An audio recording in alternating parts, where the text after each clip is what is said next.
Communism প্রাসঙ্গিক কিনা এই কথা তো বারবারই হয়, অনেক জায়গা থেকে এই প্রশ্ন আসে, শুনতে পাই। এখন আমি নিজে কমিউনিস্ট কথা বলতে পারি না, কারণ কমিউনিস্ট হওয়া খুব কঠিন ব্যাপার, সেটা একটা আলাদা ব্যাপার। আবার কমিউনিজমের সমর্থক কিনা সে কথাও অন্য প্রশ্ন। এখন প্রশ্নটা হচ্ছে যে একটা জিনিস আমি খুব বুঝতে পারি, সেটা হচ্ছে যে যে ব্যবস্থা মানুষের সভ্যতার সঙ্গে সঙ্গে চলছে, সেই ব্যবস্থাই মানুষের কাছে কাউকে বড় করে দিয়েছে, কাউকে ছোট করে দিয়েছে। কেউ ধনী, কেউ দরিদ্র। প্রকৃতি তো তৈরি করেনি, মানুষের একটা ব্যবস্থার ফলস্বরূপ এটা তৈরি হয়েছে। এখন যে ব্যবস্থায় গুদামে খাবার থাকা সত্ত্বেও মানুষকে না খেয়ে মরতে হয়েছে, ইতিহাস সাক্ষী আছে বিভিন্ন মন্বন্তর যে সমস্ত সময় যখন যেখানে হয়েছে, সেখানে এই জিনিসগুলো খুবই হয়েছে। তো এটা স্বাভাবিকভাবেই ব্যবস্থার থেকে অব্যবস্থাই বলা যেতে পারে বেশি। হাজার হাজার মানুষ পৃথিবীতে মহামানব হিসেবে উঠে এসেছেন যুগ যুগ ধরে।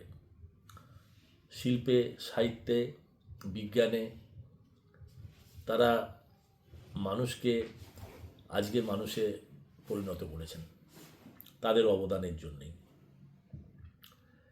কিন্তু বিষয়টা হচ্ছে যে এই অব্যবস্থাটার দিকে খুব একটা নজর পড়েনি। সম্ভবত কার্ল মার্ক্সই প্রথম, এবং তার বন্ধু অ্যাঙ্গেলস, তারা এই মানুষের সামনে যে এতটা অসহায় হয়ে পড়েছে শুধুমাত্র একটা অর্থনৈতিক অব্যবস্থার জন্য, সেইটার দিকে নজর দিয়েছিলেন। এবং সেটা খুব বেশি দিন নয়, এই কিছুদিন আগে আমি এই কারণেই বলছি যে মানব সভ্যতার যে ইতিহাস, সে তুলনায় 100-150 বছর এটা কিছুই না। তো সেখানে তারপরেই কিন্তু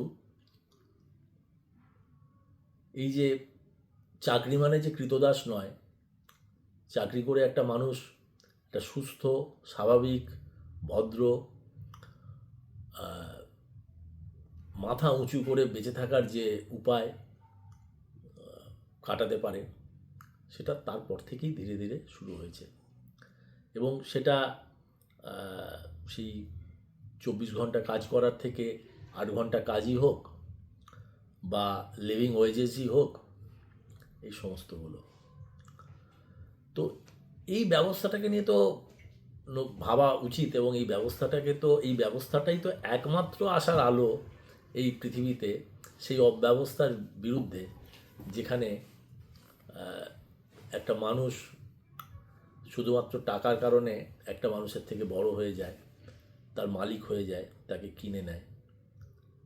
আমি যেহেতু কবিতার মানুষ, আমার খালি একটা কথাই মনে পড়ে এইসব কথা এলে, জীবনানন্দের একটি অমোঘ পংক্তি 1946-47 কবিতায়,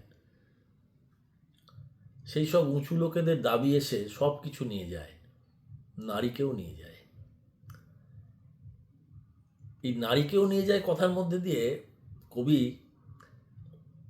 অর্থনৈতিক সেই অব্যবস্থার ফলে একটা সাধারণ মানুষের, একটা হেরে যাওয়া মানুষের, ওই ব্যবস্থায় হেরে যাওয়া একটা মানুষের যে অসহায়তা এবং তার সমস্তটাই বিকিয়ে যাওয়ার যে যন্ত্রণা, সে কথাই বলেছেন। এবং এটার পিছনে কারো কোনো অপরাধ নেই। এই একটা মানুষের আরেকটা মানুষের সামনে বিকিয়ে যাওয়ার, আর একটা মানুষের সামনে মালিক হয়ে ওঠার এই যে ব্যবস্থা, এই যে অব্যবস্থা, এটার পিছনে কারো কোনো অপরাধ আলাদা করে নেই। আছে যেটা, সেটা হচ্ছে একটা অর্থনৈতিক নিয়ন্ত্রণের অভাব, যেটা আমরা সমস্ত ক্ষেত্রে, আমরা আধুনিক হলেও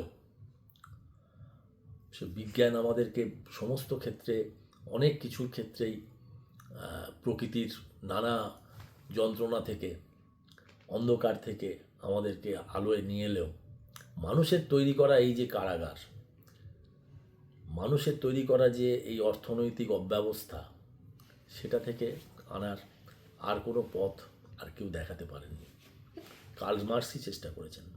হয়তো সেই জীবনানন্দের কথাতেই সে অনেক শতাব্দীর মনীষীর কাজ, তো হয়তো সেই অনেক শতাব্দীর মনীষীর হাত দিয়েই এই ব্যবস্থা থেকে মানুষের একটা মুক্তি ঘটবে, যেখানে মানুষ অর্থনৈতিক কারণে একটা মানুষের দাস হবে না।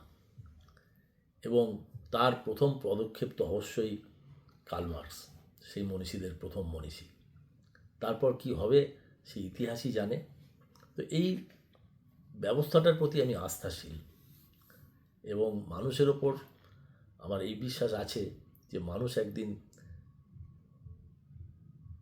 সেই আলোয় গিয়ে দাঁড়াবে, যে আলো অনেক শতাব্দীর মনীষীর কাজ। নমস্কার।